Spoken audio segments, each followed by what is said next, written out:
learn and maybe need help with from us. So we have just a couple of different questions today.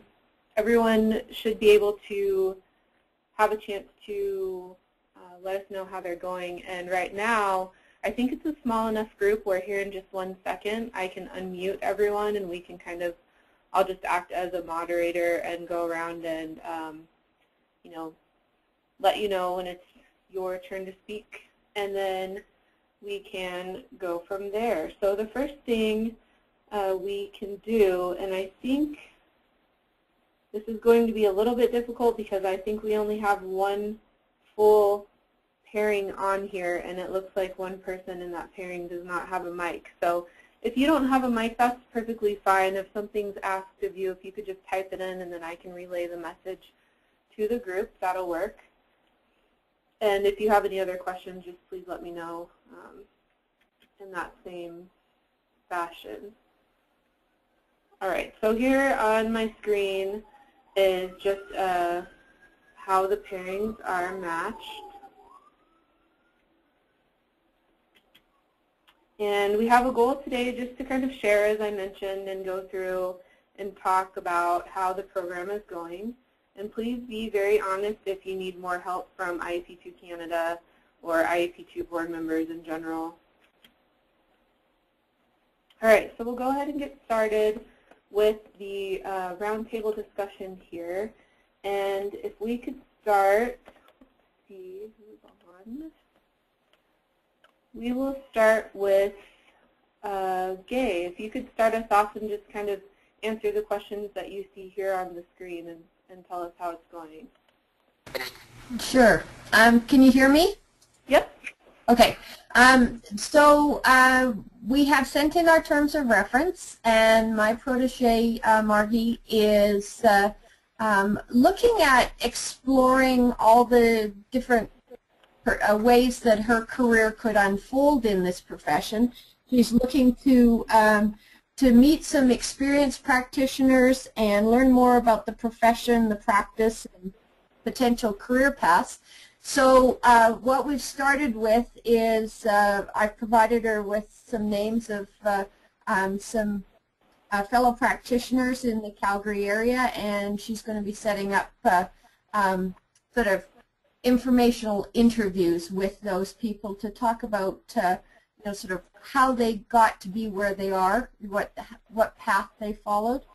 And what we're trying to do is meet in person for an hour every month.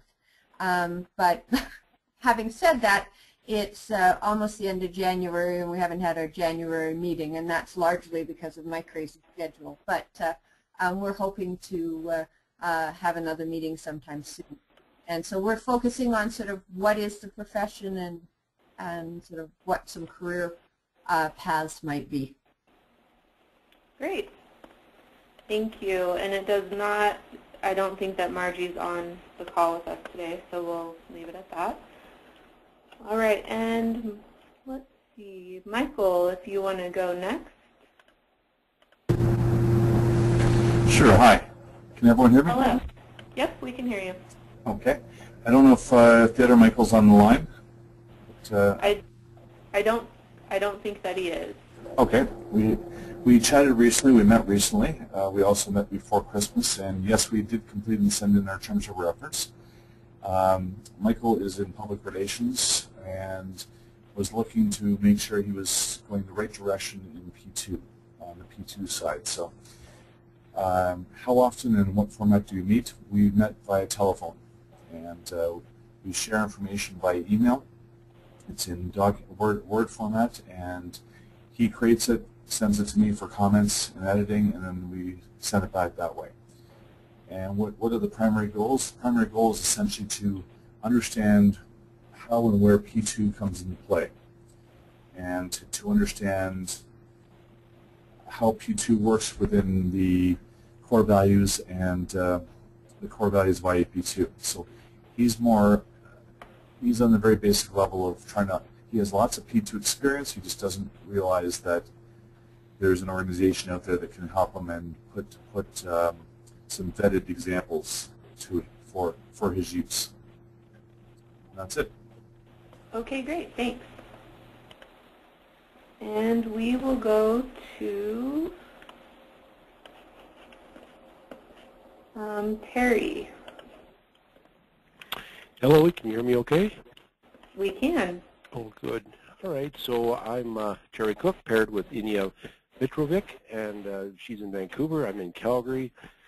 We have done up our terms of reference before Christmas, and we'll be connecting, I guess, every couple of weeks for 15 to 30 minutes in the evenings, and Inia is quite new to the field, but she's looking for opportunities more in the field of P2 than she has today. She's been on staff for quite a while with the BC Cancer Foundation, but she's looking perhaps to make a move. And in addition to our relationship, getting her in touch with our Stantec office in Vancouver and some of the staff that do P2 work out there.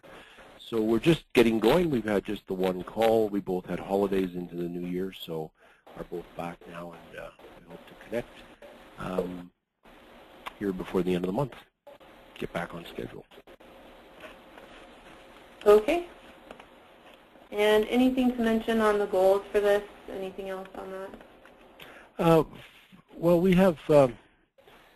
I can't speak for. I mean, I've got our terms of reference in front, but I'll maybe speak to my goals. Sure. To learn from and coach a public participation professional that is relatively new to the field. Share some practical experience, including suggestions for training that may help her. Understanding the challenges that new practitioners face today versus what I faced in the mid-1980s when I was getting going, and share my professional networks in hopes of helping my protege obtaining more specific employment in the P2 field, and perhaps through this program or other ideas. So. Okay, thanks so much. All right, and we will go to Gabrielle.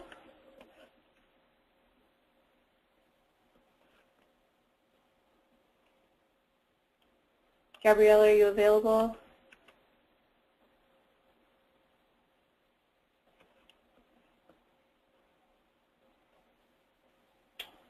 Okay, let's try Mary.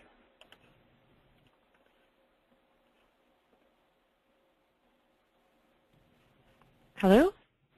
Hi, Mary. Oh, it worked. Yay. Someone has master controls. I don't know if Lonnie's on the phone. I had to dial in late. I don't think so. Oh, okay. So we don't have much to report looking kind of at the table. We've kind of just been introducing each other over email. So we haven't completed or set our terms of reference. Luckily for me, I'm based in Edmonton, and Lonnie's in Calgary. I travel enough to Calgary, so hopefully we can do a lot of our meetings in person, although I'm sure there'll be some phone and email in there. Our first meeting is scheduled for February 1st, so next Friday. And we haven't really talked about goals and stuff yet, so not much I can add there. No problem. Thanks for the check-in. All right, and Gabrielle's going to type in some answers to this, and I will relay those. If anyone else that does not have a mic that has input on these three questions, if you could just type those in, and I'll make sure to push them out to everyone that's on the call. Okay, so looking forward, if you are either a protege or a mentor, there's a question here: what have you learned, discovered, appreciated through participating in the program? And then mentors, what insights have you gained through your participation in the program? So again, we'll just kind of go around the room and be thinking about that. Gay, we'll start it off with you. Okay, well, I guess I shouldn't be surprised, but I've always it's always interesting to know sort of what backgrounds people come to this profession from, and because for most people they didn't start out wanting to be in P2, it sort of happened along the way. So for me, it's been interesting to talk to Margie about what her path so far has been and sort of how she came to where she is, and it just reminds me that, you know, we all come at this from a different perspective. Okay, thank you. All right, next we will go to Terry. Yes, again, early in the relationship, sort of early insights is, wow, what an incredibly talented person that I'm matched with, much more talented than I was, or probably ever will be 25, 30 years ago. You know, and eager to learn. I guess I've always been keen to make sure that we've got opportunities like this for new people to the field, students and people recently graduated or making a career change. So that's, you know, I guess the insight is I'm glad the program's going, and we are early in the relationship. And a question to you, Ashley, it talks about a midpoint check-in. I don't understand why it's midpoint. I would have just thought it would be an early check-in. Are we midway through something? I think the intent and the commitment was originally through April or May, so that may have been where that term is coming from. But I would also say that it shouldn't discourage you from continuing the relationship. But I can double check for you with Anne, because she would have a more clear idea on that. Yeah, no, just not an issue. I just thought I would check this. I didn't catch the midpoint. I didn't see this as a midpoint time. But sure, and you may be right. I mean, initial check-in may be a better way to phrase it there. All right, great, thank you.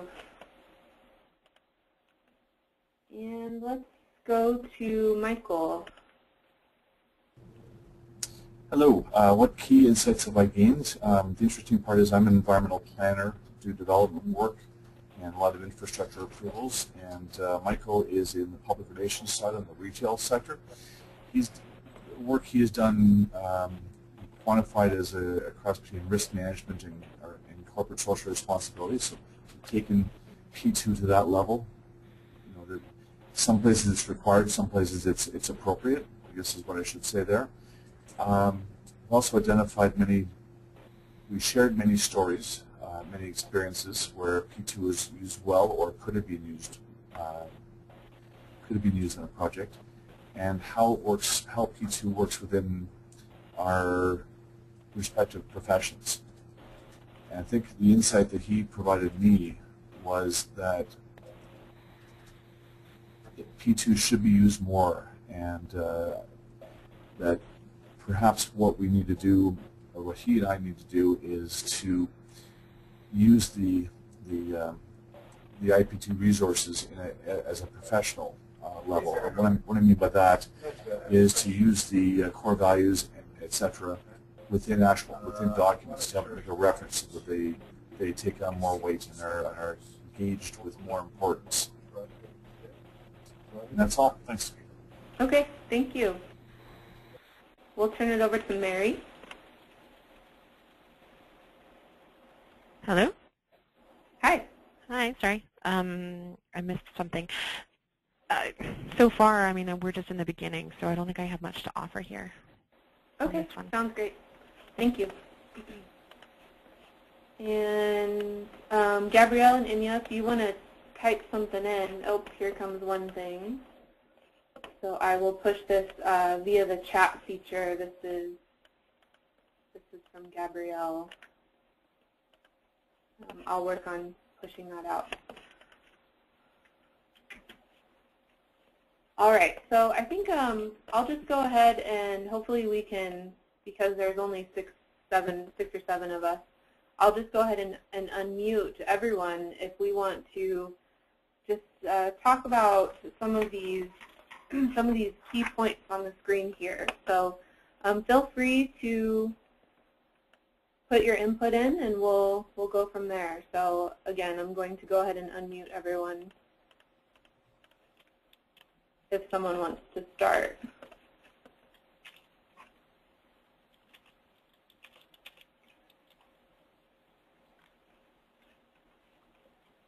So has anyone faced any challenges? Is there anything that we can help with more? No, not yet from me. I think from my perspective, it's just a challenge between the mentor and the protege in terms of scheduling. And I've heard similar situations with other parents. Scheduling? Okay. This is Gay. I would concur with that.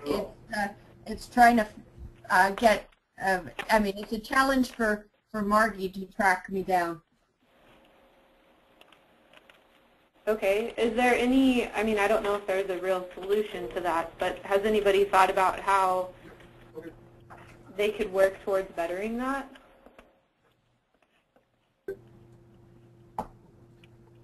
Well, when Margie and I get together again, I'm going to suggest she needs to pester me more.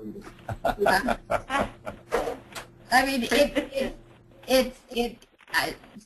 that's just exactly it. She just needs to, you know, if I don't answer her email within a week, she needs to send me another one or pick up the phone, because it sometimes just kind of gets lost in the shuffle of everything else that's going on. Sure, and I mean, that's good for the proteges to keep in mind. It's, you know, nothing to take personal, but something that you should be, you know, both of you have committed to the relationship, so you should be kind of persistent on that. So. Absolutely. Yeah, it's Terry here again. Skype seemed to have worked for us well, and we're going to commit to Skyping, just having the computer on and the Skype on, and, you know, if one of us is running a bit late, just calling in, and it connects kind of like while you're being busy doing your stuff at home. It has worked for sure. It's Mike here. I also find that that using meeting requests helps a lot. I mean, when you're unable to see the email on a regular basis, I can see that certainly being a challenge. I tend to deal with it very quickly. We agree at the end of our telephone meeting when the next meeting will be, and either Michael or myself sends out we agree who will send out a meeting request, and it's accepted immediately. So it's put in our schedule. I don't know any other method that seems to work that way.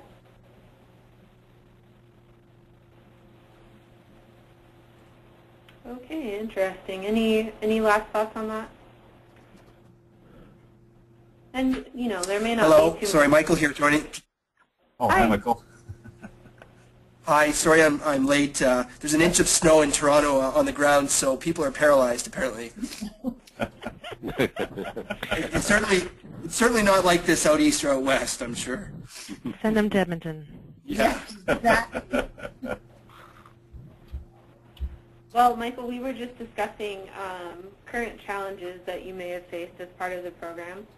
So if you have any insight on that, and then for your sake, I'll kind of back up here a little, so you can fill us in on your thoughts on the screen here.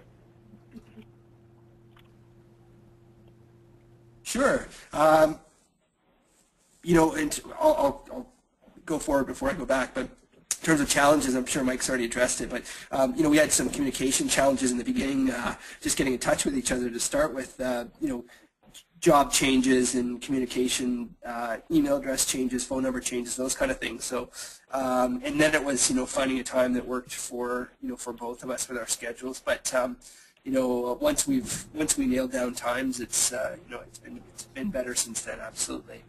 Looking at key learnings as a protege, you know what? I think probably, you know, we've had brief discussion only, and we've sort of just started the process. But what I've learned already is that I wasn't so far off in my assumption of what public participation is. I thought, oh man, am I, you know, way off in terms of you know, how far away this is from community relations and what I do career-wise. And we learned that it's quite similar to what I'm already doing, and in fact, public participation and public consultation is what bridges the gap between, the project teams and the media relations teams that often have to clean up the mess afterwards. So I think I'm in the right spot. I'm sure that I want to take the training program, the course, the 3-part course, public participation course, and I'm going to ask Mike a whole bunch of questions in the meantime. Great, thank you. Okay. All right, so on the screen you can see some expectations that we talked about in October. So if you want to just take a few seconds to read that, there's actually another screen too. So any thoughts on, like you said, I guess it's kind of maybe too soon for this, but any thoughts on what you were expecting compared to what's actually happened, either positive or negative? This is for me, Michael? For everyone, sorry. Oh, sorry. I'll defer. No, but go ahead. I mean, feel free to chime in. You're fine. Well, it's Mike here. I think when I was on the previous screen, but it was a fresh perspective, and I think that's what Michael's provided me with. It's coming from two very different industries. He's able to. I learned from him from his perspective in his industry, and hopefully he's learning from me from mine. So we're both benefiting from this.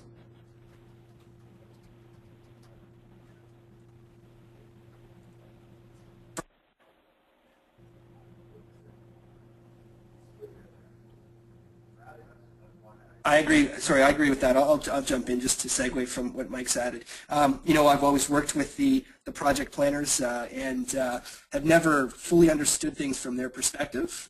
Usually, I, in my role, get brought into the process after the what's already hit the fan and the community is enraged. I want to get involved in the process a lot earlier than that, and want to learn how to sort of dialogue with those project planners and the people at the on the project end of the team, and Mike's able to sort of bridge that gap for me and provide me with that perspective. So it's quite helpful. Thank you for that. It's Terry here. I think my bubble is I learned from teaching, mentoring, so I look forward to my training. And just a plug for Inya, she actually just completed a master's degree in conflict analysis and management from Royal Roads University, and she specialized in collaborative decision-making and the application of conflict analysis and management to Aboriginal stakeholder engagement. Well, something that we're getting more into, so I really, I think I'm going to directly benefit from her knowledge in that area. And she's hoping to switch to the, the energy and mining industry. So, I hope to be able to help her along that way, but I'm going to learn, certainly from her education and her thesis that she worked on very recently.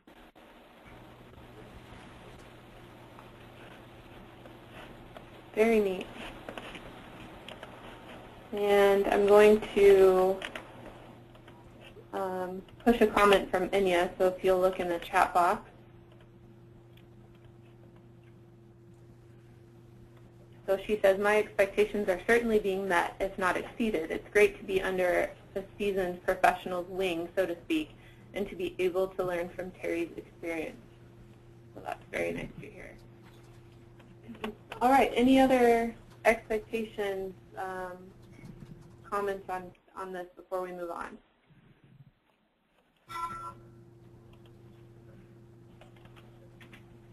Okay, so I've mentioned it a couple times, but we just want to make sure that we're doing our part. So as we go forward, if you can think of anything that we can be doing to push the program along, to encourage your relationships, to strengthen any part of that, please let us know. Tools, resources, formats, anything that you can think of, we would be happy to provide those. So even after the webinar, if you come across something that you think, you can always email us at info@IAP2Canada.ca. And just kind of the last thing is some next steps. If you have not submitted your terms of reference, please do that. So, mainly so we can help you best. And then continue your regular meetings. And here, I guess this addresses the midway point. The formal program is set to end March 31st. And there will be an evaluation process. And maybe that's something that we need to look into, and I'll make sure that Ann knows maybe we need to extend it a little bit, and we can look into doing that. In the meantime, contact us with any questions or concerns. Does anybody have anything else that they would like to say before we end today?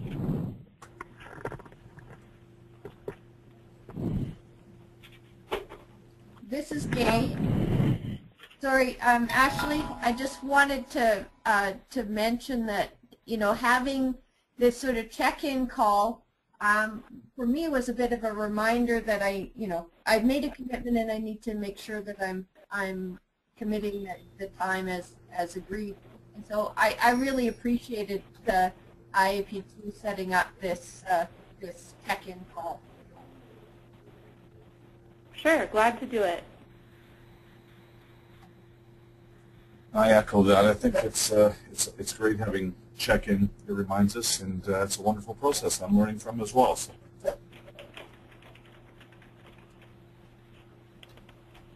Okay, so if that's all, I think we'll end it here today. Keep up the good work and let us know what we can do to help, and we will plan maybe in another couple of weeks to do something similar as this. So all of you enjoy your weekend and stay safe in what sounds like some extreme weather out there.